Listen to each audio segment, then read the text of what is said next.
Hoje a gente inicia mais um Curta Caxias em tom de comédia. Hoje o nosso curta é Carlos Ex-Agente. E nós estamos aqui com o Maicon Firmiano, que é quem atuou nesse curta. Tudo bem, Maicon? Tudo certo. Então, Maicon ou Carlos Ex-Agente, né? Mas também diretor né, do curta e fez aí a parte da produção. Do que trata esse curta? Bom, esse curta ele começou como se fosse uma piada entre amigos, assim. A gente estava falando sobre espionagem e daí surgiu esse nome Carlos, que a gente não associou no primeiro momento com espionagem, a gente começou a falar Carlos. E nisso já veio algumas ideias de cenas, assim, de coisa bem boba que a gente poderia filmar. E daí nisso, depois de uns 3 meses, a gente tinha um roteiro pronto, assim, de um curta, de um média, que a gente teve que diminuir, porque ele era bem extenso. E a gente conseguiu produzir ele muito rápido até, porque a gente fez ele com recursos próprios, entre amigos, então foi uma produção meio descomplicada de fazer. E como é que foi um desafio fazer algo em tom de comédia? Até que não, veio fácil, assim. Como a gente já tinha surgido com a ideia de uma roda de amigos, já fazendo piada, então o roteiro já saiu inteiro nesse tom, assim, a gente não teve muito trabalho. Já foi a inspiração, já... já saiu, já foi vomitado quase, assim, saiu tudo... E o local das gravações? Onde é que vocês... quais foram os cenários que vocês utilizaram para esse curta? A gente meio que tentou dar uns truques, assim, porque algumas internas a gente gravou na casa da gente, da equipe. As externas a gente gravou algumas em Galópolis, algumas na Terceira Légua. Então a gente fez tudo aqui em Caxias, a gente não saiu de Caxias, mas cada cena tem uma locação diferente, basicamente. Algumas de quarto não são na mesma casa em que a gente gravou as entrevistas, então a gente foi variando o que a gente tinha disponível. E assim, qual é o cerne do curta? Né? Digo, qual é o mote que vocês quiseram utilizar? Porque o Carlos, ele tá meio desiludido, né, no curta. Não, a ideia é que ele é fracassado, assim. Ele foi um agente secreto, mas ele foi demitido porque ele era muito incompetente e ele tem que voltar para casa dele sem saber o que ele vai poder fazer depois, porque ele achava que isso ia ser a vida dele e ele acaba ficando desiludido, fracassado com isso. A gente não vai contar o final, mas Sim. tem uma surpresinha, né?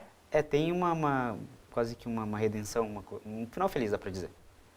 Que ele achava, como a gente falou antes, que ele ia ficar sozinho e fracassado, então ele consegue ter uma luzinha no final do túnel, no final. Quem mais participou desse curta, da produção? Sim, eu dirigi ele com o Luiz Antônio, que é um amigo que começou a ter as ideias comigo, né? A gente escreveu, dirigiu e editou juntos. O diretor de fotografia é o Rafael Mosquen. Ele era nosso amigo também, ele estudou com a gente na faculdade, então a gente já se conhecia de lá. A gente já vinha comentando de fazer alguma coisa há muito tempo. A gente tem a participação da Adriane Mantino, que é jornalista, que tem uma porção desse curta que é como se fosse um documentário, um falso documentário. A gente precisava de alguém que pudesse fazer uma narração mais jornalística, mais de reportagem, a gente chamou ela.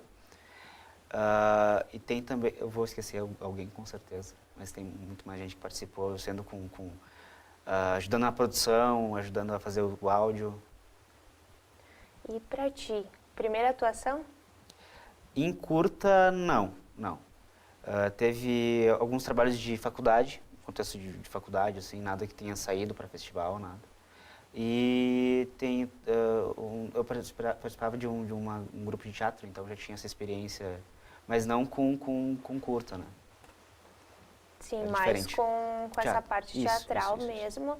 E como foi pra ti? Gostou, não gostou? Como é que você se sentiu nesse papel? Porque também na direção. Sim, né? Confortável não é nunca, assim. Então, nesse caso foi pior ainda porque tinha que, além de atuar, tinha que pensar como é que a gente ia filmar, pensar nessa parte de produção mesmo. Se a gente ia ter a lente que a gente ia precisar, se a gente ia ter a luz que a gente ia precisar. Então, além de me preocupar com a parte das cenas, que eu já tinha que decorar fala e toda essa parte, tinha que pensar também na direção e seguir o roteiro, né? Porque às vezes a gente acaba se focando tanto no roteiro que a gente tem que improvisar, mas como eu estava atuando, eu já não podia pensar como é que a gente ia improvisar tal cena que a gente não pode filmar em tal lugar, ou que a gente não tem tal recurso. E o curta é de 2016. Isso. Vocês se inscreveram em algum festival? Ele participou do Cineserra? Isso, ele foi selecionado para o Cineserra, a gente se inscreveu em mais alguns festivais. Ele foi selecionado para alguns, mas não todos, né? Porque a nossa intenção era mais... a gente não sabia que ia ficar tão grande, assim. A gente achou que ia ser bem curto e a gente ia mostrar para os amigos. A gente acabou mostrando para os amigos, claro, mas daí... acabou tendo uma recepção um pouquinho boa, a gente resolveu escrever em festival também. E o resultado desse curta para ti, né? Dentro de todas essas funções, direção, produção, atuação, como é que sintetizaria, né, o resultado depois vendo ele rodando, né, editadinho, prontinho? É que é bem difícil desassociar o resultado da produção, assim. Então, toda vez que eu vejo ele, eu lembro exatamente onde a gente estava quando a gente tomou a decisão, como é que estava o tempo naquela cena que a gente filmou. Então, para mim, eu vou sempre associar com a produção. É sempre a jornada mais do que o resultado, assim. Então, para mim, foi muito útil para a gente aprender o que não fazer nas próximas, assim. Muito no que focar e no que deixar de lado, assim, na hora da produção, porque a gente sempre acaba tendo outras prioridades enquanto a produção vai se encaminhando, né? Alguma dica aí do que, como você falou, né? Algumas coisas que vocês aprenderam que não precisa fazer. Alguma dica? O que eu diria é sempre estar aberto a improviso, assim, porque principalmente para comédia, se for o caso, não só improviso de cena, mas improviso onde é que a gente vai colocar a câmera, que câmera a gente vai usar. A gente colocou no roteiro que a gente ia precisar de tal coisa, mas a gente não tem tal coisa, então ficar aberto a novas possibilidades pode até melhorar algum projeto, assim. Certamente vocês aprenderam muito, e você particularmente, em todas essas funções. Mais alguma coisa em andamento? Alguma outra produção que você tenha participação? Sim, junto com o Luiz, que dirigiu comigo, a gente escreveu e está produzindo um curta-metragem, que esse é um pouquinho diferente desse, ele é um pouquinho mais dramático, e um outro que vai ser um média-metragem, ele é um pouquinho mais extenso, ou uma série, também comédia. Vem coisa boa por aí, então. Espero que sim, espero que sim. Então tá, Maicon, queria agradecer a tua participação, né? E sucesso. Obrigado. Nos próximos curtas, né? Que você possa sempre ter esse gás aí para dirigir, atuar, né? Produzir. Obrigada mesmo. Então tá, agradeço. Muito bem, então agora vocês curtem Carlos Ex-Agente. Consigliere.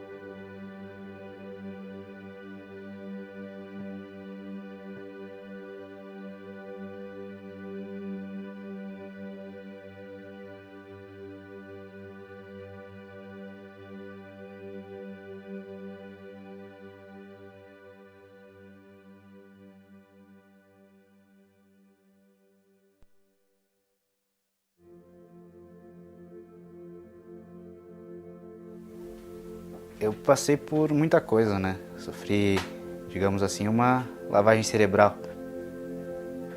Aprendi a invadir, a ludibriar as pessoas, enganar, virei praticamente um ator nato. Mas quando tu entra nesse mundo é que tudo começa a fazer sentido, do porquê de as coisas serem assim, da mídia, tudo enganação, né? O que acontece lá dentro é que é de verdade.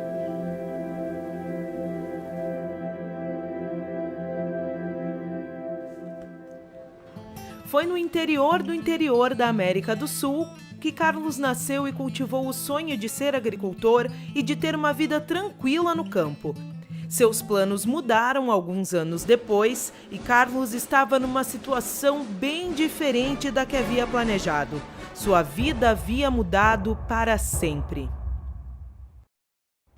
Em 2005, ele foi um dos 3 brasileiros secretamente selecionados para participar da iniciativa Ioiô, um programa internacional de espionagem que recrutava espiões para praticar a espionagem em outros países e se destacou na área de contra-espionagem da espionagem. Seus feitos chegaram aos ouvidos dos maiores líderes mundiais, mas nunca aos ouvidos de quem ele mais se importava. Apesar de ter aprendido a amar a espionagem após uma década em serviço, Carlos conquistou a vida que sempre sonhou quando criança. Mesmo que algumas coisas sejam difíceis de esquecer.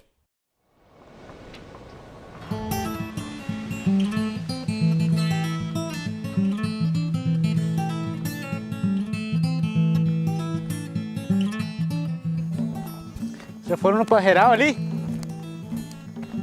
Bom para dar uma pensada.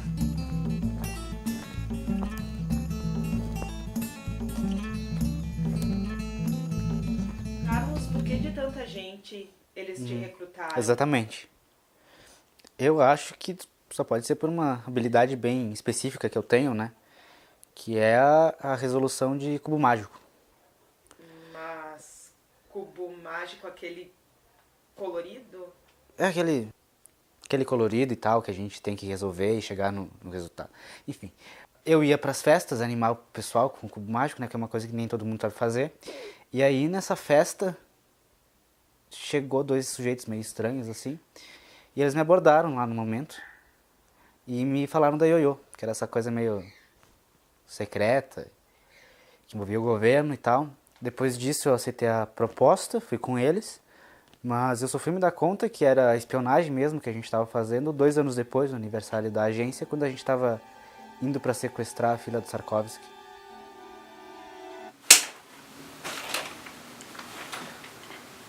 Aqui é onde eu guardo os meus disfarces, as minhas roupas. Esse aqui era meu terno que eu usava em missão de campo, em missão de escritório, e estava sempre comigo, esse terno aqui. Esse aqui era um disfarce que a gente usou numa operação no México, quando a gente se infiltrou num cartel mexicano. Então lá a gente tinha que fingir que era parte ali da gangue, da equipe, e a gente chegava lá falando como se fosse local. Eu sou tu amigo, eu sou hermano mexicano, nosotros somos tu amigos, não somos impostores, tiras, não somos, nosotros não somos, não. Para fazer parte do programa de agentes especiais da Ioiô, é preciso suportar meses de preparação, exames, testes físicos e mentais que fazem parte do intenso treinamento para a espionagem internacional. Apesar disso, Carlos nunca alcançou excelência em nenhum.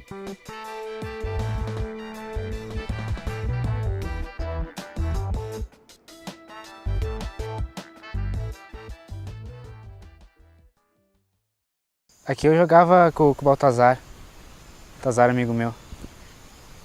Jogava taco, jogava bola. Bola é futebol. Tem gente que não sabe, né?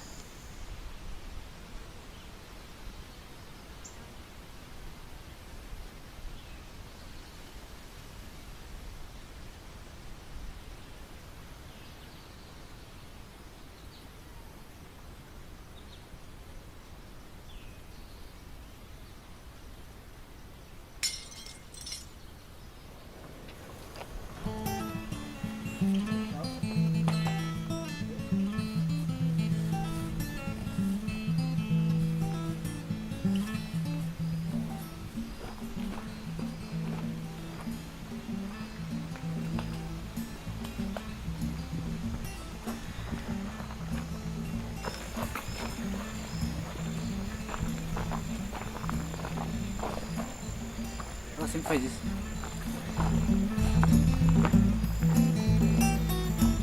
Mas Carlos mal sabia que seus dias como agente estavam contados. Mesmo com várias missões bem-sucedidas, Carlos alimentou as dúvidas quanto às suas habilidades. adotou práticas inortodoxas para obter informações e causou desconforto em todas as patentes da Ioiô com suas atitudes estranhas. Esse inferno astral culminou em uma mal-sucedida missão nas Ilhas Malvinas em 2011, onde Carlos, embriagado, acabou revelando informações sigilosas para pessoas erradas. Aqui é o agente César, protocolo 562, fazendo o relatório diário da missão Malvinas. Até agora corre tudo bem, ninguém na festa desconfia do nosso disfarce. A agente Lídia já conseguiu as informações. Em 15 minutos estamos finalizando a missão. O agente Carlos... Tem que saber o que ele tá fazendo. Tem Não, isso aí mesmo. não faz isso. We are spies. He's a spy, I'm spy. A gente é espião, cara! A gente tem que falar, esse povo tem que saber! Pô, cadê a Lídia, aquela p... tá com meu dinheiro? Tô Eu quero saber que a gente conseguindo. transa essa porra! Oh my God, they are cops! Someone kill this guy! Carlos, run! César, vem cá, cadê a Lídia? Eles descobriram o disfarce. Eu preciso de reforço. César, tu cerrou tudo, eu preciso de cobertura, me dá cobertura. Dá cobertura. Meu pé. Cobertura? César. Tem um gnomo aqui. Café? Sim, eu sei. Então, Carlos, depois do desastre das Malvinas, a Ioiô vazou para o mundo todo. E tu, na verdade, teve grande participação nessa história. Né? Eu sei. Como eu sei. acaba ficando a espionagem? Eu sei. Tá? Acho que eu não sei, eu sei disso tudo.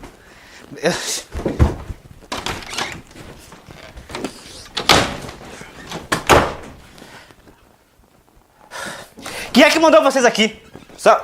Isso aqui é uma escuta, né? Vocês me grampearam. É isso? É isso? Não, pode falar. Não, para de filmar aqui. O que aconteceu lá nas Malvinas foi um acidente. Ninguém teve culpa. Teve ferido, teve óbito, teve baixa.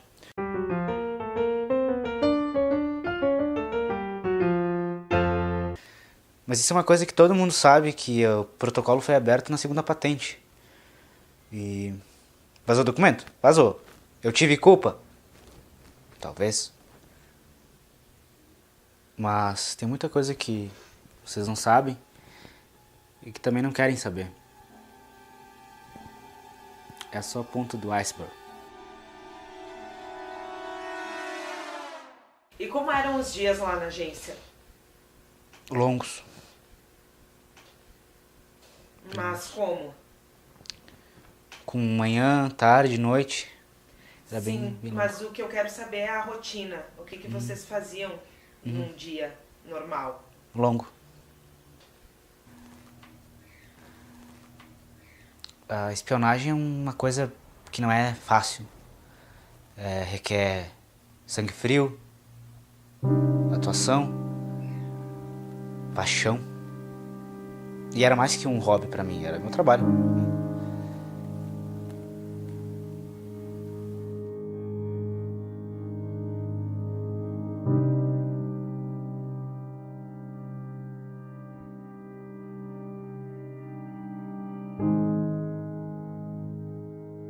Todo dia era uma coisa diferente, né?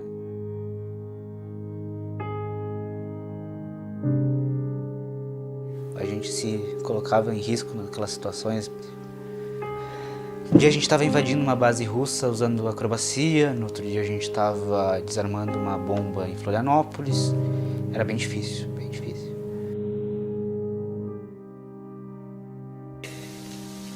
Ее борьбы за сохранение мира.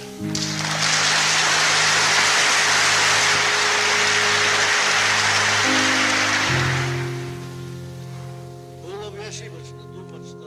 E a gente nunca sabia se a gente ia continuar vivendo para fazer espionagem.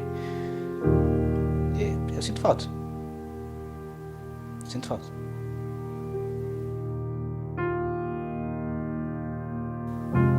E qual é a consequência disso tudo?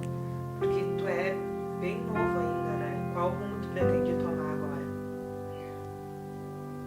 Eu acho que a consequência eu acho que é boa. eu já ganhei a vida. Só sinto falta. Sinto falta, porque lá eu vi bastante coisa. Coisa que não dá pra desver.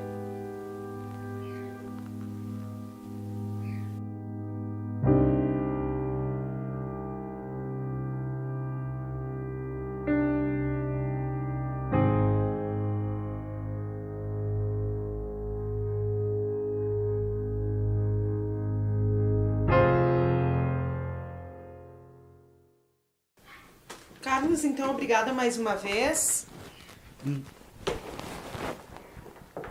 A gente ainda não tá indo embora, só guardando as coisas. Eu sei. Obrigada.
Teve aquela vez que a gente Rúbia, lembra? Eu falo sempre dela, fazia uma lasanha boa, tirava bem também.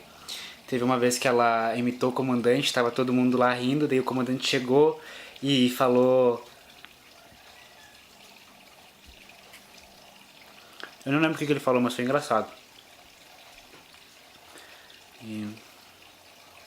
sei lá, às vezes eu penso, se eu não faço nenhuma falta lá, nem que seja para dar uma palestra sobre captura de informação, porque eu era bom, eu acho que eu era bom.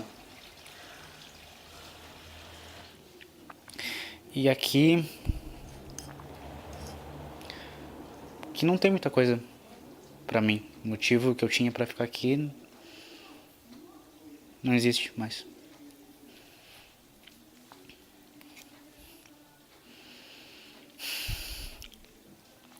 Se estivesse aqui, pelo menos, tu provavelmente já tá me dando aquele olhar de reprovação,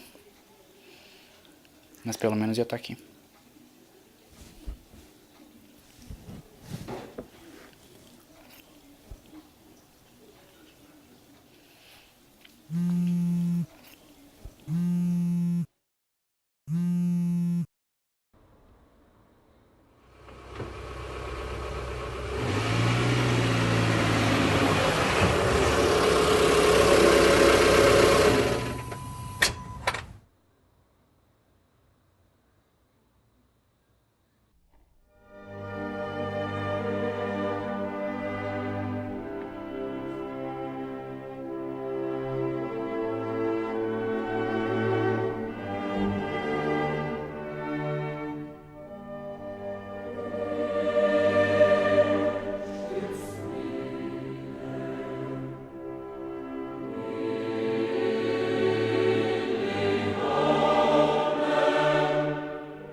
Hoje não.